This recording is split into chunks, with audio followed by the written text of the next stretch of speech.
في الوقت ده كنت بشوف الكابوس الرهيب ده كأنه حقيقة.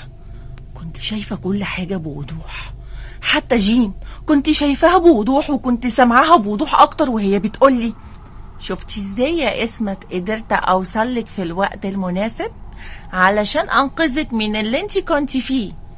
تخيلي لو أنا ما وصلتش ليكي دلوقتي كان هيجرالك ايه؟ كنتي أكيد زمانك دلوقتي مالكيش وجود. زمانك كانت الأشباح دي حولتك لوجبة شهية ليهم. كنتي هتبقي مجرد طعام لأرواح ملعونة عشان تعرفي إنك قد إيه غالية عندي. بعد ما قالت كده مدت إيديها ليا عشان تساعدني إن أقوم من على الأرض وأقدر أقف على رجلي من تاني. أنا كمان مسكتها بكل قوتي وقمت ووقفت تاني.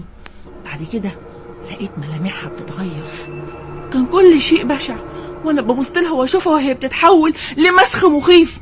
كانت بتتحول زي الاشباح او المسوخ اللي كنت مفكراهم شواهد القبور. كان لحم وشها بيقع حته حته ويبان عظم الجمجمه، ده غير عينيها اللي كانت بتخرج بره مكانها وبتتحول لكرات لهب، كرات من نار جحيم. كنت ببصلها بذهول وانا بقول: جين ايه اللي بيحصل لك؟ ايه اللي بيحصل لك ده؟ انت ليه بتتحولي لمسخه او شبح كده؟ لقيتها بتضحك ضحكه عاليه. بعدها قالت: انت السبب في كل ده. لعنه العروسه حلت عليا انا كمان، لعنه العروسه اللي انهت حياتي انا وامي وابويا وحولتنا لرماد. حتى بعد موتي بتلحقني اللعنه برضو ومش عايزه تسيبني في حالي، وحولتني زي ما انت شايفه انا شبح، بقت مسخ. حولت روحي المسخ زي ما حولت جسمي في الدنيا لمجرد هيكل اكلته النار.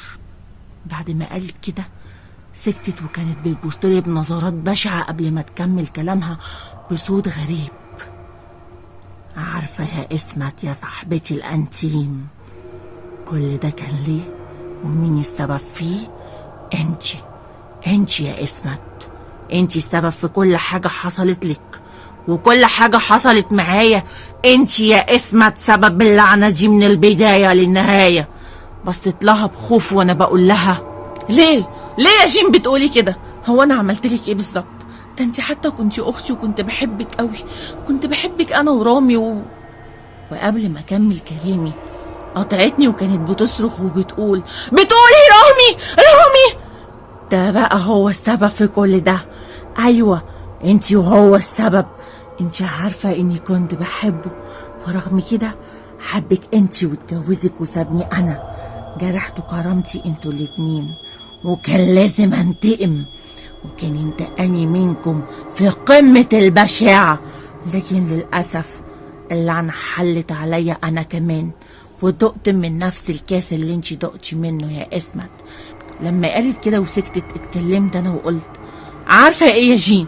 انا اصلا مش عارفه ولا فاهمه حاجه. ضحكت ضحكه عاليه غريبه وكأنها ضحكت شياطين الارض كلها. قبل ما تقول: انا اللي جبتك هنا امريكا. عارفه جبتك ليه؟ علشان اكمل باقي انتقامي منك. لازم تتحولي انت كمان لكائن ممسوخ، تتحولي لشبح زينا. انت عارفة الاشباح اللي حواليك دول واللي كنت مفكراهم شواهد القبور، دول مسوخ لارواح رامي ونورين وابوكي وامك وابويا وامي انا كمان. كل المسوخ دي الارواح كتير اتعذبت بسبب اللعنة اللي حلت عليهم وكنتي انتي السبب فيها. رديت عليها بكل فزع وقلت: طيب وانا ذنبي ايه؟ انا ذنبي ايه في كل ده؟ كنتي قولي، طيب كنتي قولي انك بتحبيه وانا كنت هسيبه ليكي. رجعت تضحك تاني نفس الضحكة المرعبة دي قبل ما ترد عليا وتقول: خلاص انسي يا اسمت، الحكم صدر خلاص وهتفضل روحك معذبة زي الأرواح دي كلها وهتتحولي المسخ لشبح عشان تحسي بالعذاب اللي كلنا بنحس بيه دلوقت. وجي وقت التنفيذ. بعد ما قالت كده شاورت بإيديها للأشباح أو المسوخ اللي كل واحد منهم واقف في مكانه وقالت بصوت عالي وبصيغة الأمر: دلوقت هتنفذوا حكمي على اسمت. عايزاكوا تقطعوا من لحمها وتكوها بنار الجحيم لغاية ما تتحول لشبح زينا. بعد ما قالت كده لقيتها بتشخط فيهم بصوت عالي وبتقول: نفذوا الأمر يا مسوخ الجحيم. يا دوبك قالت كده وبدأت الأشباح دي تتحرك من مكانها وتيجي عليا. كان منظرهم رهيب وهم بيقربوا مني، كانوا بيمشوا بخطوات ثابتة، ورجعت تاني أسمع صوت أصواتهم وهمهماتهم. كنت حاسة إني وسط أكل لحوم البشر. وأول ما وصلوا للمكان اللي كنت واقفة فيه مع جين، فجأة لقيتها اختفت عشان تسيبني لوحدي معاهم. اختفت جين في لحظة، وقعت أنا على الأرض عشان الأشباح تتلف عليا وتعمل حواليا دايرة، وهم بيرددوا نفس الأصوات الغريبة والهمهمات اللي كنت بسمعها. كنت خلاص سلمت أمري لله، وكنت واثقة إني قربت من النهاية، نهاية حياتي، لأني كان خلاص هينفذوا الأمر، أمر جين، ويحولوني لمسخ بشع زي ما أمرتهم. وفعلا ده اللي بدأ يحصل، لأني لقيتهم فجأة وقفوا في مكانهم وبدأوا يبصوا عليا بنظراتهم البشعة، وهم كلهم بيقولوا في صوت واحد: آن الأوان، الآن تنفيذ الحكم وتحويل الإنسية لشبح. آن الأوان يا اسمت. لكن قبل ما ينفذوا الحكم فجأة سمعت صوت خبط، كأن حد بيخبط على بابه بيقول لي: خدمة الغرف يا فندم.